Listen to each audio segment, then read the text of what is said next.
Check this thing out, just got this in the mail from Portugal of all places. And inside are some reproduction Corolla GTS hatch decals. Man, have we come a long way. It's been quite the journey for sure, but what we have now is a transformed beams engine. It's got ITBs, it's fully tuned, and it's for sure a completely different setup, and I'll speak to its merits later on. But for today, there's no time for rest. The car is not 100% done yet. There's still a few more small things I need to take care of, so I need to get those knocked out ASAP. And let's actually go over the list of what I need to do. So, ready for the video review? One, inside the front wheel wells, there's a bumper tab that rubs at full lock. So I need to shave that down a bit and then install and swap on a smaller fastener size.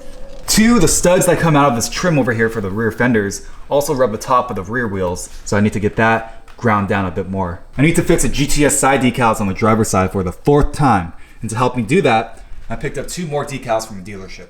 I need to put the cam cover back onto this engine because without it, it looks ugly as hell.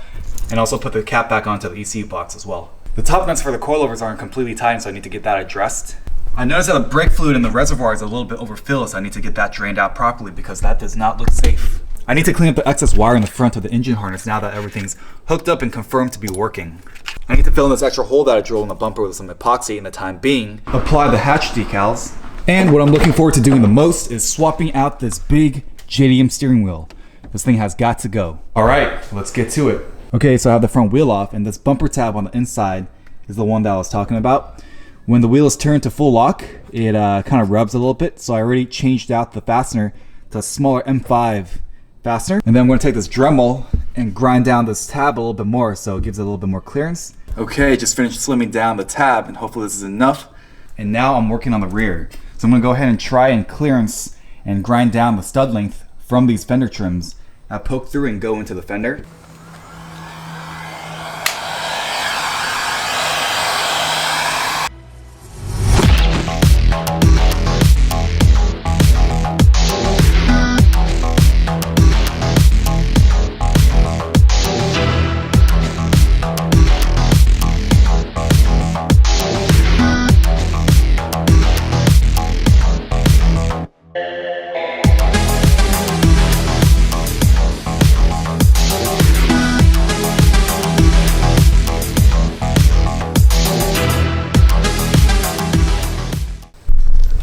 There we go, done.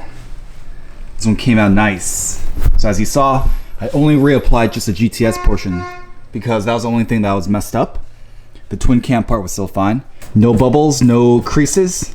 Sweet, now I can finally sleep at night. When I first tried tying down the top nuts for the coilovers, I did it by hand, and once it starts getting tight, it starts to spin. So I actually contacted Fortune Auto to see what's up, and they recommended to just use a impact wrench. And that way the speed of it can actually torque it down. Whereas doing it by hand, you'll just spin it. So that's what they do, and that's what I'm going to try.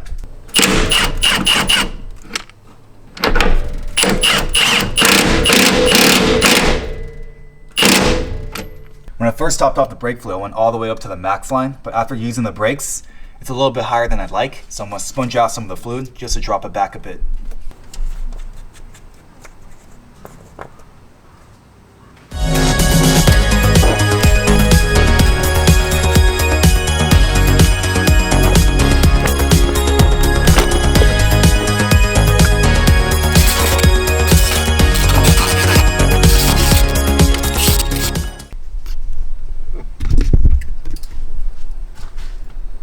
Looking good. I gotta show you this header right now, check it out. It's starting to get some nice color. You can see how all the pipes are turning gold, and over here at the top it's turning blue.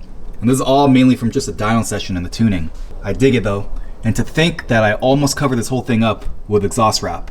After all the throttle bodies were adjusted and before the dyno tuning, these Piper Cross intake socks were thrown on. These might be stealing a little bit of power, but hopefully it shouldn't be anything too dramatic or hugely noticeable. And definitely the pros of running a filter for your intake definitely outweighs the cons. Leaving the velocity stacks bare and open definitely looks cool, but it definitely exposes itself to the elements, and over time it will be ingesting a good amount of dust, and that definitely hurts and wears down the piston rings. Okay, time for the fun part.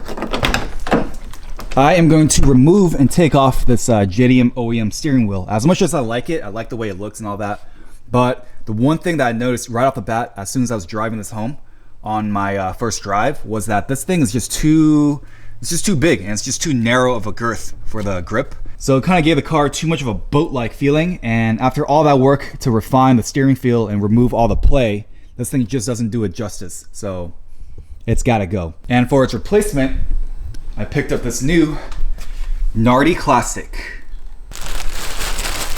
So this is a black spoke 340mm Nardi Classic. And I specifically went for this exact model because it's black spoke, has like silver stitching, it's black leather, and more importantly, it's 340mm. I feel like 330mm is a little bit too small for this car, and just in general, and 350mm is a little bit too big. So hopefully a 340 will strike a good medium.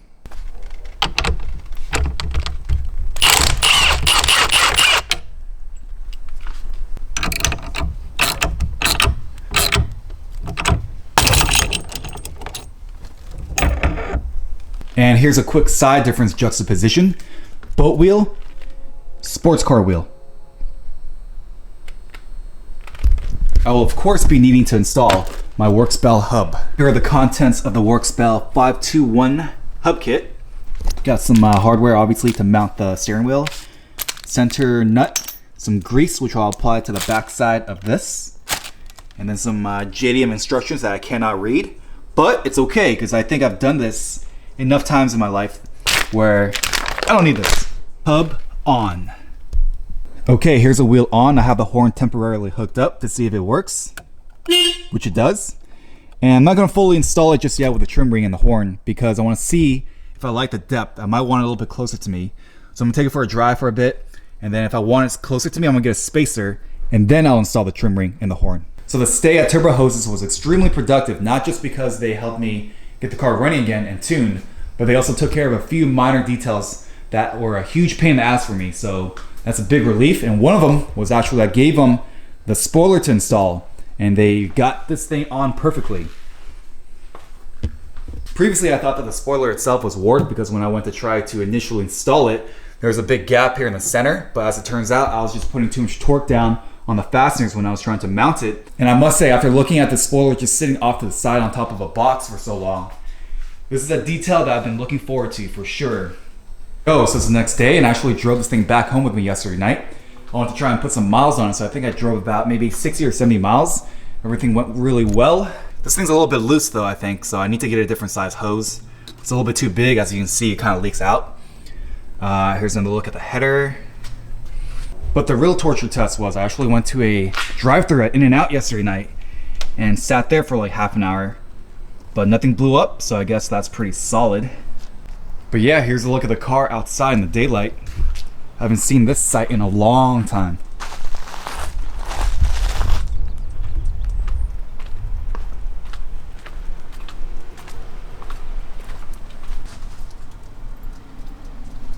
And this thing definitely needs a front lip on it for sure. Doesn't look aggressive enough in my opinion.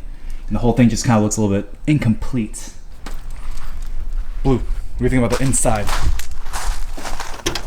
Huh? Check it out. Oh my God. Hey, come back. Come back. All right, good boy. Here's the interior. Need to clean it up a little bit more. Maybe give it another quick vacuum. But it's looking pretty good. Oh yeah, I decided that the steering wheel is a little bit too far away from me. So I am gonna get that spacer, or I might just get a quick release to push it about maybe 2 more inches will be good.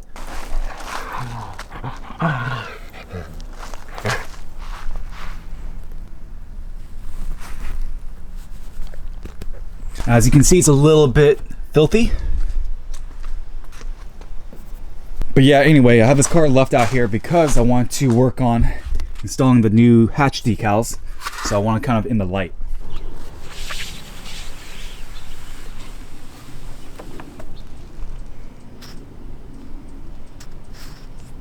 Alright, so that kind of failed. You can see how this decal is made up of like a bunch of tiny slits, and it's really weak and it's already kind of coming off a bit. So I don't really have much confidence in this, so I'm just gonna remove it and I don't know, figure out an alternative, I guess.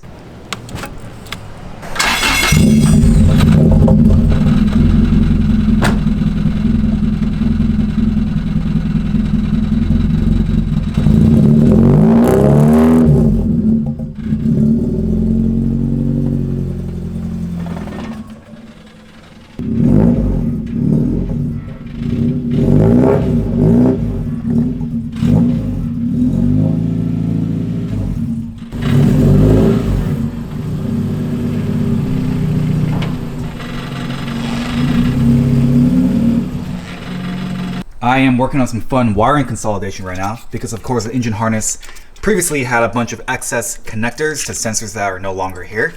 And of course I wanted to purposely wait until after everything was running before I do this part. And now that the TPS sensor and the intake air temperature sensor are hooked up and working, those are basically the only two sensors I need to retain from this front part of the harness. So basically everything else I can remove and slim down. So that's basically what I'm doing right now. I am unraveling the harness as far as I can. Now I'm going to be shortening down these wires. I'm basically just trimming back the leads and then tying them back into the harness because their inputs can be configured in the Link ECU if I were to ever want to run a different sensor in the future or something like that. So it's always a convenient thing to have as a backup. But either way, that is what I'm working on at the moment. Making some progress. No, not yours. And done. Went from like 5 connectors down to just 2. Much cleaner. So one of the very first things that I bought for this car is going to be one of the very last things that I install. And it's going to be behind this hood vent in this box right here. What could it be? It is a Technotoy Tuning spare tire well covered in metal. So there's one small, I guess, problem. Because my battery is mounted in the back and the positive terminal sticks up pretty far, if I mount that T3 metal floor on top of it, it's most likely going to touch the terminal, and then obviously it's going to ground out and short. So I don't think I'm actually going to be able to use it. Maybe I didn't really think this one through all the way. What you think? I think it's not loud enough. Stereo sounds really good though. Not bad, huh? What do you think about the way it drove? And I don't think you should be driving this slow. It's gotta be at red line, huh? Yeah. Only. Only. True that.